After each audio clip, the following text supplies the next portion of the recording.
반갑습니다. 한국사입니다. 오늘은 48강 이제 민주주의를 향한 염원과 6월 민주항쟁에 대해서 만나보겠습니다. 페이지는 256페이지부터 259페이지를 바탕으로 하고 256페이지의 첫 번째 파트 군부 독재 정부가 되살아나다. 이 부분은 지난번 수업 마지막에 설명을 드렸습니다. 전두환이 대통령에 오르는 과정이 상당히 복잡하기 때문에 좀 주의 깊게 보시는 게 좋을 것 같아요. 오늘은 이제 먼저 전두환 정부의 정책부터 만나보겠습니다.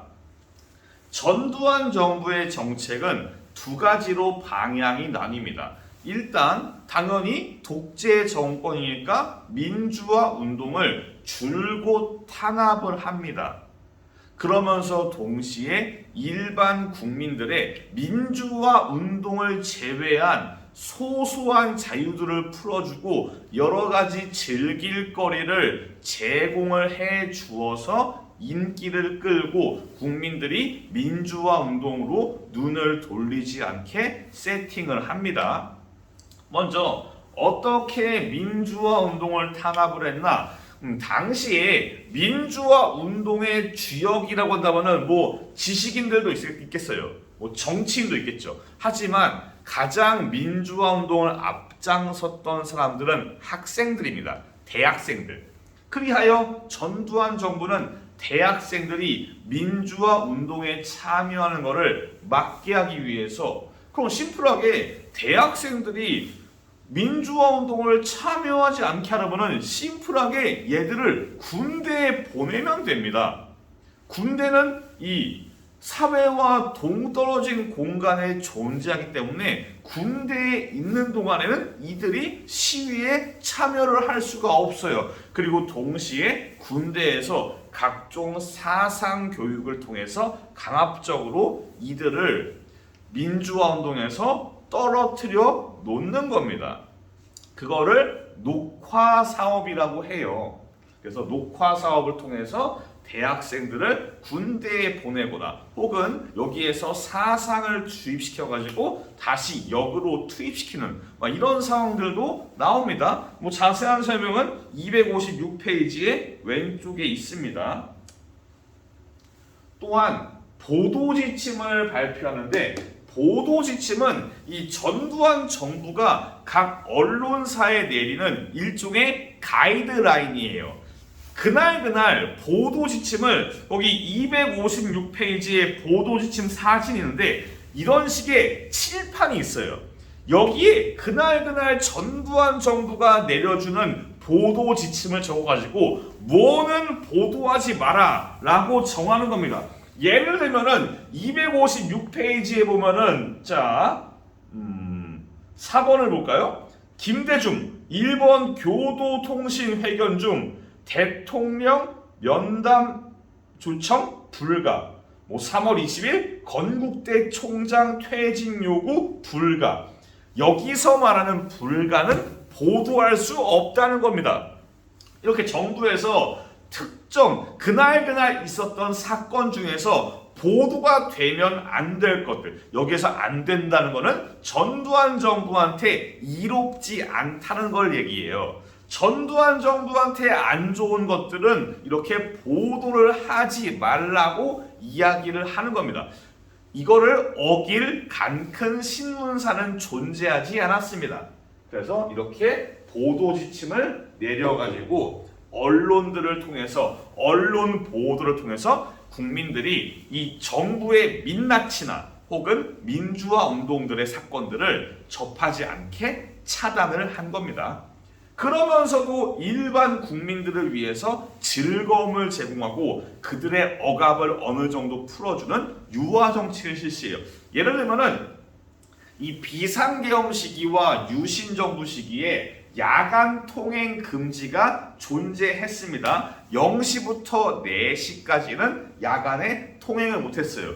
술집에서 술을 마시다가 필이 받아가지고 12시가 넘어갔다. 그럼 얘는 그냥 계속 있어야 돼요. 밖에 못 나가니까 해 뜰 때까지 술집 안에서 기다려야 되는 겁니다.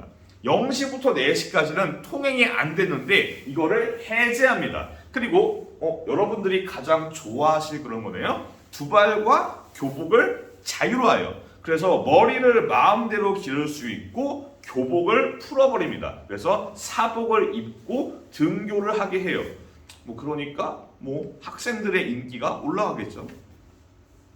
이때 국민들에게 즐거움을 주기 위해서 스포츠를 프로화합니다. 프로 스포츠가 이때 만들어져요. 프로 야구, 프로 축구, 농구는 프로까지는 아니지만은 세미 프로의 형태로 농구 대잔치가 전두환 정부 때 만들어지고 민속 씨름을 좀 더 체계화해서 무슨 천하장사를 만든다 그런 것들 다 이때 나옵니다. 스포츠를 통해서 당시에 국민들의 그런 욕구를 충족시켜주는 당시에 그래서 이 시기에 전두환의 유화 정책을 3S라고 표현을 하기도 해요. 스포츠, 스크린, 섹스. 그래서 세 가지의 S. 그래서 스포츠가 펼쳐지고 이 당시에 영화 산업이 발달을 해요. 극장에는 영화가 걸리는데 다른 S랑 결합해서 에로 영화가 걸리고 스크린을 통해서 또는 컬러 TV가 이때 나오면서 각종 예능과 드라마들 이런 것들이 나오면서 당시에 국민들이 여기에 열광해가지고 자연스럽게 전두환 정부의 독재는 잊혀지는 그런 상황이 나오는 겁니다. 그래서 이 시기에 전두환 정부가 살기가 좋았다라고 말을 하는 그런 어르신들도 종종 존재를 하십니다. 다 이런 것들이 영향이에요. 자, 그런데 계속 이렇게 민주화 운동을 탄압을 했고 계속 탄압을 해도 우리는 계속 민주화 운동을 펼칩니다. 당시에 전두환 독재에 대해서 이 지식인들과 학생들이 어떠한 저항을 했는지 독재에 대한 액션을 만나볼게요. 사실 여기 처음에 있는 반미운동은 전두환 정부에 대한 저항이 아닙니다. 다만 이게 교과서에도 실려 있고 심지어 불타는 미국 문화원도 사진이 있어요. 그 당시의 사람들은 이 1980년 5.18 민주화 운동 때 과거에 박정희의 유신 독재를 저지하는데 기여를 했던 미국의 지미 카터 행정부에 기대를 합니다. 지미 카터가 인권을 중시하니까 5.18 민주화 운동에도 나서가지고 군대의 투입을 막아주지 않을까 라는 기대를 하는데 당시에 지미 카터 행정부가 이 5.18 민주화 운동을 그냥 넘어갑니다. 그래서 미국의 간섭 없이 전두환 정부가 당시 정부도 아니지 전두환 이 신군부 놈들이 광주에 대해서 학살을 자행을 한 겁니다. 여기에서 미국에 대해서 당시 대학생들이 어마어마한 실망을 해요. 이전까지는 미국이 인권의 수호자 그런 이미지가 강했는데 이 다음부터 대학생들이 반미 운동을 전개를 해요. 미국을 싫어하는 당시의 감정이 증가합니다. 이거는 지금도 영향이 어느 정도 있습니다. 지금도 간혹 가다가 보면은 좀 반미 운동을 전개하는 분들이 계세요. 그분들은 보통 이때부터 그게 시작되었다라고 보시면 좋습니다. 어쨌든 이렇게 반미 운동을 전개합니다. 지금에서 우리가 TV를 볼 때 왜 저 사람들은 반미 운동을 전개하지? 라고 생각을 할 수 있습니다. 보통 이렇게 사상적인 원류가 있는 거예요. 좀 어려웠습니다. 다만 교과서에 있기 때문에 설명을 좀 드렸어요. 그리고 학생들은 전국 학생연합을 결성하고 이게 계속 이어집니다. 나중에 그래서 한 총련이라던가 그런 식으로 이어지기도 합니다. 그때 가서 설명드리고 일단 학생들은 이렇게 조직을 갖추고 전두환 정권에 대해서 대항을 합니다. 그럼 정치인들은 어땠냐? 참 전두환 정부가 양심이 1도 없는 게 전두환 정부 초창기에는 선거, 총선을 실시하긴 하거든요. 요게 81년도 총선의 상황이에요. 여기 민주정의당이 여당이고 민주한국당이 야당, 한국국민당이 전직 공화당 국회의원들이 모인 야당인데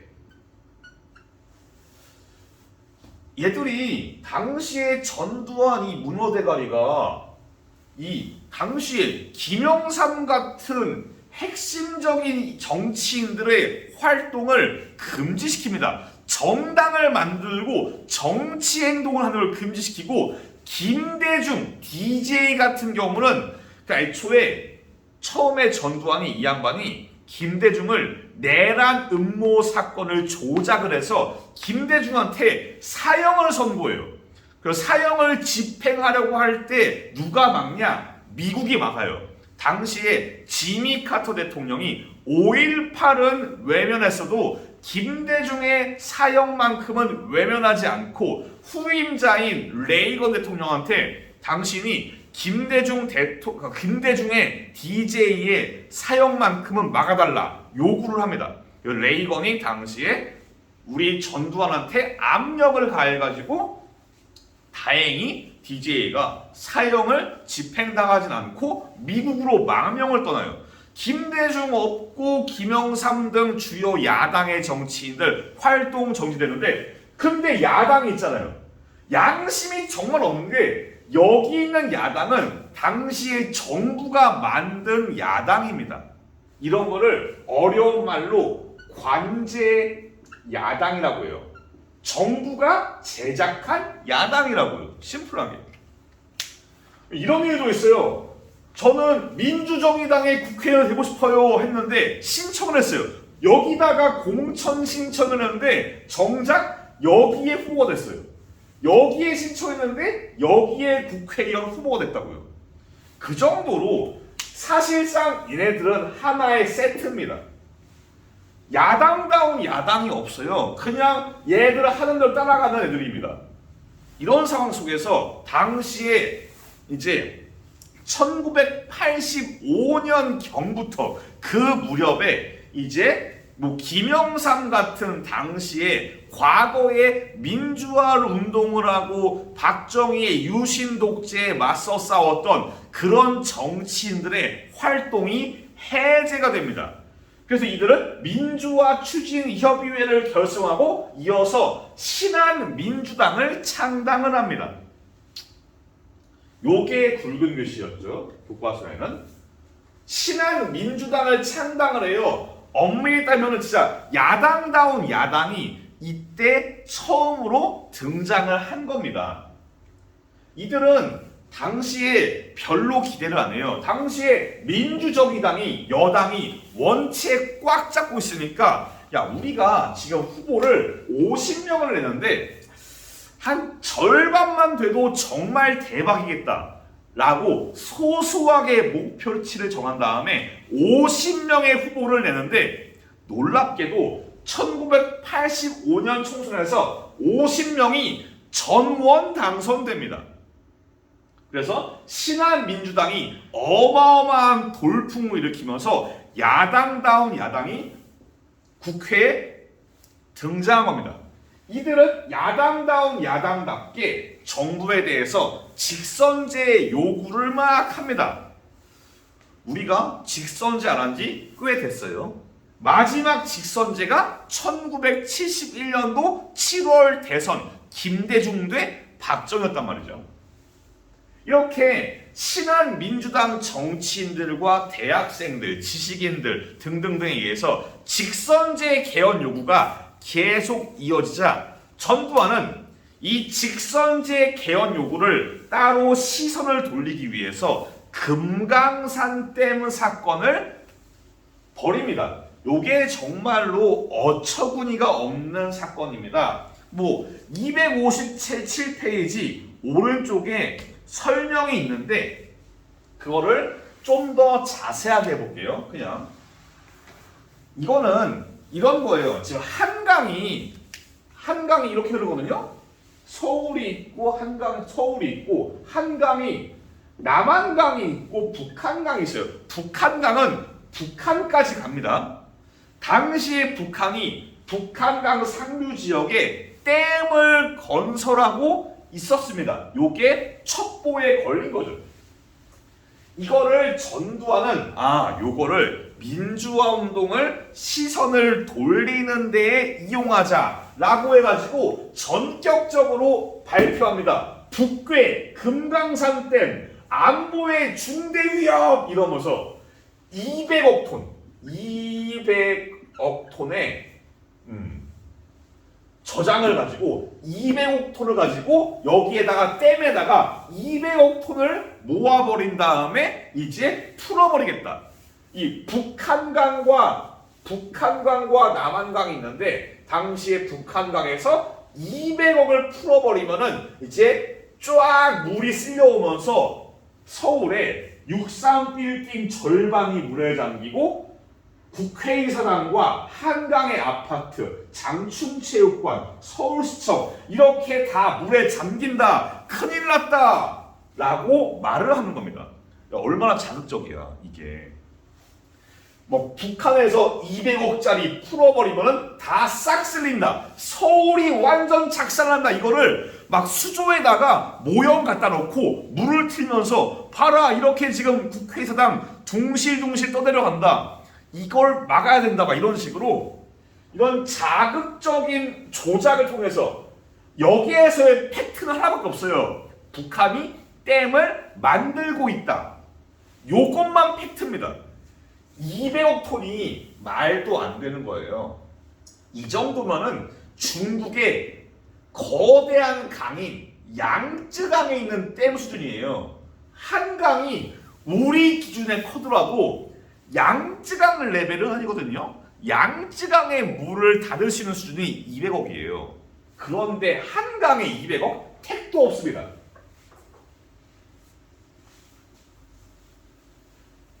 게다가 당시에 금강산댐 위험하다라고 하면서 동시에 전두환은 이 금강산댐을 막기 위해서 이 아래쪽에다가 우리가 평화의 댐을 만들자. 평화의 댐을 만들어서 여기에서 북한의 물로 된 공격을 막자라는 식으로 평화의 댐 건립 사업을 펼쳐가지고 각종 성금을 모집해요.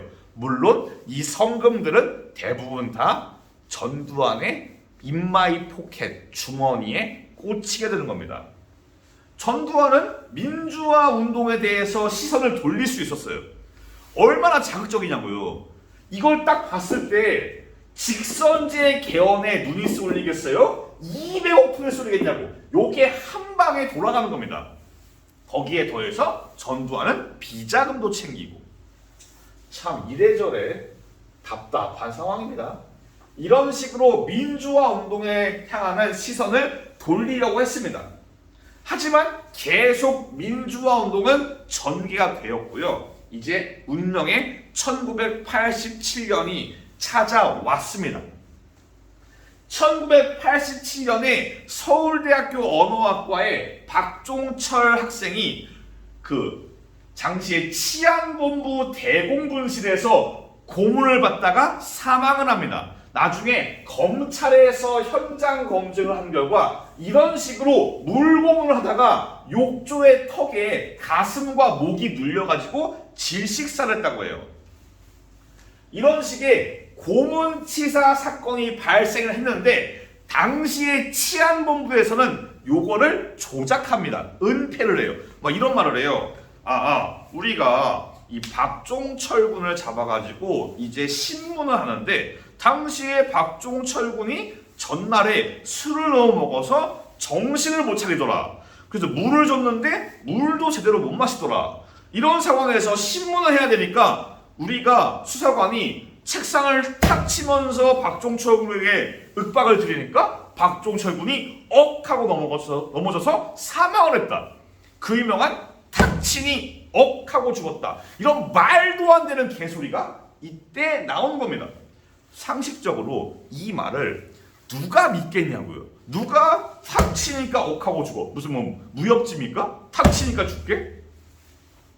그런 상황이니까 이런 이 탁 치니 억 하고 죽었다. 요 멘트를 듣자마자 국민들이 분노해서 이제 시위가 점점 끌어올라가요. 이 시위는 박종철 군의 죽음의 진상을 규명하라 라는 시위이면서 동시에 직선제 개헌을 줄기차게 요구하는 민주화 운동이었습니다. 여기에 대해서 전두환 정부는 4.13 호원 조치, 중요한 겁니다.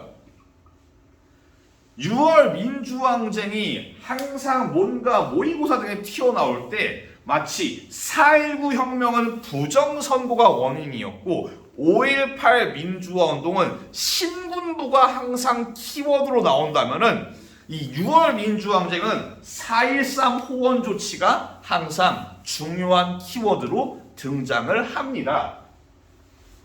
한번 그러면 4.13 호원 조치가 어떤 내용인지 만나볼게요. 258페이지 아래쪽에 교과서에도 있고 제가 여기 스크린으로도 가져왔습니다.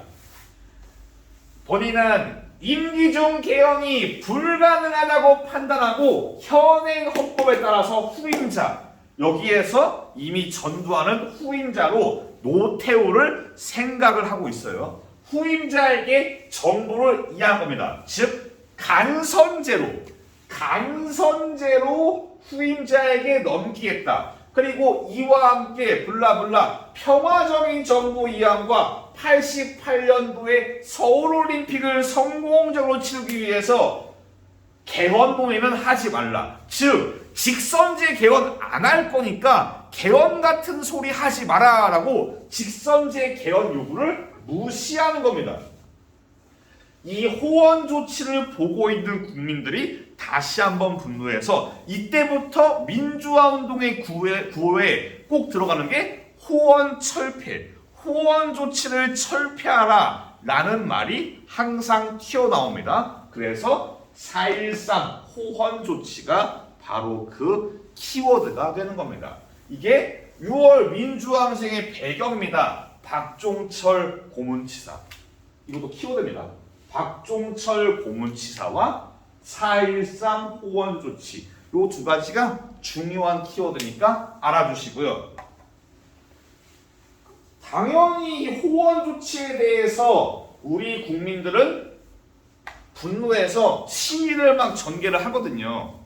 근데 이때 앞서서 잠깐 나오기도 했습니다. 교과서에 천주교 정의구현 전국사재단, 여기에서 미사 중에 폭로를 해요.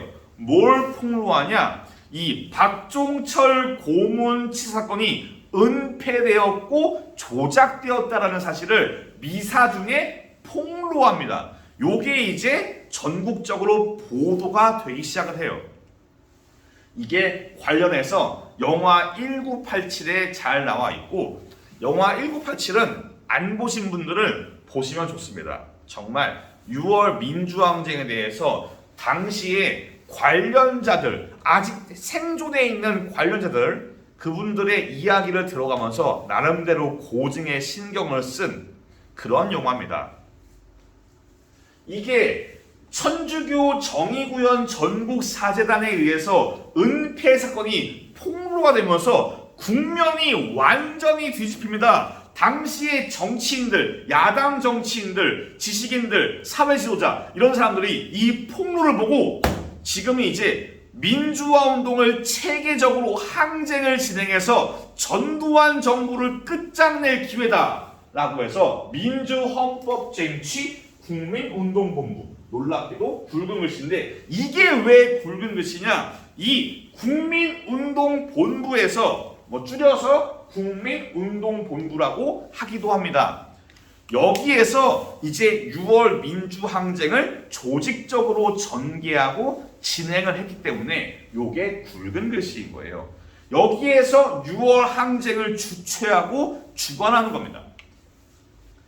여기에서 이제 항쟁을 시작하는데 시위 중에 연세대학교 이한열 학생이 당시에 최루탄을 맞고 빈사 상태에 빠져가지고 7월 달에 사망을 해요. 이한열 군이 왜 이걸 맞게 되었냐? 원래 당시에 최루탄은 조금 무겁거든요. 무거운 거를 소총에 연결을 해서 쏠 때 이게 아니라 요겁니다. 각도가 곡사예요. 왜 그러냐? 최루탄이 일단 재질이 철제, 쇠고요. 금속재고요. 탄환이. 그리고 날아갈 때 이 운동 에너지가 있으니까 이렇게 하면은 날아오는 게 보여서 시위대가 피할 수 있어요. 최루탄은 쟤를 맞춰서 죽이는 게 아니라 연기가 목적이니까 이렇게 해가지고 혹시 모를 불상사를 방비하면서 시위를 흩어버리는 효과예요. 근데 당시의 경찰들이, 전경들이 곡사를 하지 않고 직사를 때려버립니다. 요거를 그냥 갈겨버린 거예요. 유탄 발사기랑 다른 게 뭡니까 이게? 이 최루탄이 직사로 되면서 운동 에너지가 실린 금속재 탄환에 이한열군이 머리에 직격해서 이렇게 피를 흘리면서 쓰러집니다. 이거를 동료가 안고 가는 겁니다. 이 사진이 다시 한번 전국에 알려지고 이제 국민들의 분노가 다시 한번 올라갑니다. 이한열군이 뭐 다치든 죽든 말든 간에 전두환은 이 문어대가리 세발낙지는 지 갈 길 갑니다. 얘가 이한열군이 피격당한 다음날 피격되든 말든 전두환 이 자식은 바로 그냥 노태우를 자기의 후계자 여당인 민주정의당의 대선 후보로 임명을 해요. 즉 직선제 개헌제 난 모르겠다. 그냥 세발낙지는 내 갈 길 간다. 이런 식이에요. 이런 상황 속에서 이제 본격적으로 민주항쟁이 시작되는 겁니다. 6월 10일 60만세 운동과 같은 날이네요. 6월 10일에 이제 6월 민주항쟁이 본격적으로 진행됩니다. 이 6월 민주항쟁은 특이하게 보통 학생들이 주도한 다른 민주화 운동에 비교해서 특이하게 4.19 혁명을 경험했던 직장인들이 대거 참여합니다. 넥타이 부대란 말이 이럴 때 생기는 겁니다. 넥타이를 맨 직장인들이 시위에 대거 참여를 하는데 이들이 더욱더 시위를 참여하게 된 원인이 있어요. 당시에 도심지에서 시위가 벌어지니까 전두환 정부는 야, 어떻게 하면 도심지에 있는 시위에 사람들이 참여를 못하게 할까를 고민해요. 심플하게 야, 도심지에 지하철을 무정차 통과해버리자. 여기는 그냥 지나가자. 막 을지로, 시청 이런 지역을 다 지나가게 해버리자 라고 말을 해요. 이 당시가 여름입니다. 여름이고 낮이 길고 그 당시는 썸머 타임이라 그래서 퇴근 시간이 빨라요. 한 5시? 1시간 빠릅니다. 자, 문제는 뭐냐? 이 도심 지역에는 뭐가 많냐? 회사가 많아요. 직장인들이 도심에서 일하다가 자 이제 집에 가자라고 나와보니까 아직 날이 밝은데 지하철이 운행을 안 해.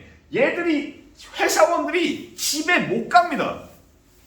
집에 못 가는데 대낮이야.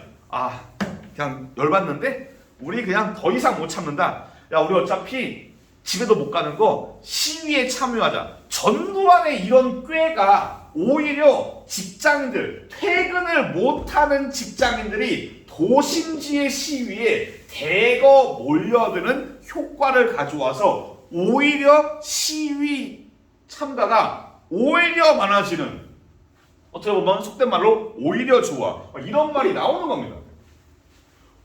오히려 숫자가 늘어나고 당연히 당시의 정부는 요거를 뭐 최루탄 같은 경찰 투입, 전경 투입, 곤봉 이런 걸로 강경하게 진압을 해요. 이 경찰의 진입에 쫓기던 시위대들이 명동성당의 일부가 농성을 했고, 당시의 경찰은 명동성당에 진입을 해서 시위대를 진압하려고 할 때 당시에 김수환 추기경이 막습니다. 나를 밟고 가라. 수녀들을 밟고 가라. 그렇다면 당신들이 그제서야 시위대를 잡아야 할 것이다. 앞에서 막아요. 전두환 정부도 성당에는 쉽게 못 들어가요. 왜 들어가냐? 당시에 88 올림픽이 눈앞에 있고 당시에 로마 교황청 바티칸이 진지하게 경고를 합니다. 야, 네 명동성당에 군대나 경찰 투입시키면은 우리 바티칸은 88 올림픽 보이콧한다. 바티칸이 보이콧을 한다. 이건 의미가 없는데 사실은 바티칸 자체는 참여를 안 해요. 문제는 바티칸에 영향이 있는 카톨릭을 믿는 남미 국가들, 콜롬비아, 브라질, 멕시코 이런 남미의 국가들이 교황의 말을 따라가지고 올림픽을 보이콧할 그럴 우려가 있기 때문에 당시의 전두환이 명동성당에는 군대와 경찰을 투입을 못 시킵니다. 그 다음부터 명동성당이 민주화의 성지가 되어가는 겁니다. 이렇게 시위가 계속 거듭되고 전국적으로 확산이 되자 전두환은 과거 광주에서 그런 것처럼 군대를 투입해서 계엄령을 선포하고 위수령을 선포하고 군대를 투입해서 시위대를 짓밟아버릴 그럴 계획을 해요. 하지만 여기에서 미국의 레이건 대통령이 이거를 저지시킵니다. 당시에 이 한국에서 발생한 민주화 운동이 이제 미국에 알려지면서 미국의 여론에서는 전두환 저 정신 나간 세월낙지 문어 대가리를 막아야 되는 거 아니냐라는 의견들이 나와요. 그리고 또한 레이건 대통령도 정신 나간 상황을 못 참습니다. 그래서 당시에 대통령과 행정부가 전두환 정부에게 경고를 합니다. 투입시키면 각오해라. 미국의 개입으로 전두환은 군대 투입을 할 수가 없었습니다. 이렇게 계속 시위가 번져가는 상황에서 결국 전두환은 항복을 할 수밖에 없는 겁니다. 근데 전두환이 직접 항복하는 게 아니라 그 다음 후계자인 노태우가 민주정의당의 대선 후보였던 노태우가 시위대 민주화 운동의 요구를 승낙하는 형태로 이거를 받아들여요. 그래서 노태우가 6.29 민주화 선언을 통해서 뭐라고 말을 하냐? 이렇게. 그러니까 이런 거예요. 전두환이 말을 하는 게 아니라 노태우가 건의를 한다. 이런 형태입니다. 첫째, 직선제 개헌을 해서 88년 2월에 평화적으로 정부를 이양을 할 겁니다. 그리고 언론의 자유를 허용할게요. 등등등 여러 가지의 말들이 있습니다. 핵심은 역시 직선제 개헌을 하겠다라는 겁니다. 즉 중요한 겁니다. 6.29 민주화 선언은 노태우가 발표했고 직선제 개헌을 수용하겠다라는 겁니다. 그래서 이 6.29 민주화 선언에 의해서 1987년도에 개헌이 이루어집니다. 이게 지금까지도 유지되고 있는 지금까지의 헌법이에요. 그리하여 대통령은 지금도 5년 단임제입니다. 그리고 대통령 직선제입니다.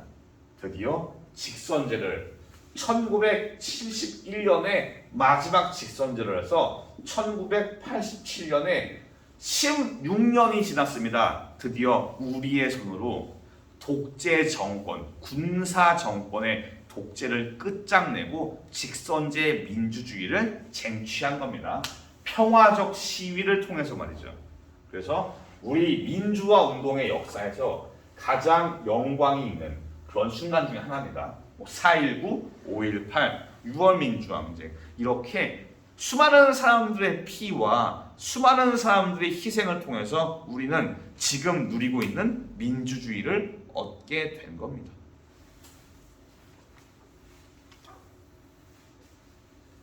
이 직선제 개헌 이후부터는 다음 시간에 진행을 할게요. 다음 시간은 직선제 이후에 정부들의 변화, 노태우, 김영삼, 김대중, 노무현 등등등 이렇게 정부들의 활동을 하나하나 만나보는 그런 시간을 갖겠습니다. 고생 많았습니다. 다음 시간에 뵐게요. 감사합니다.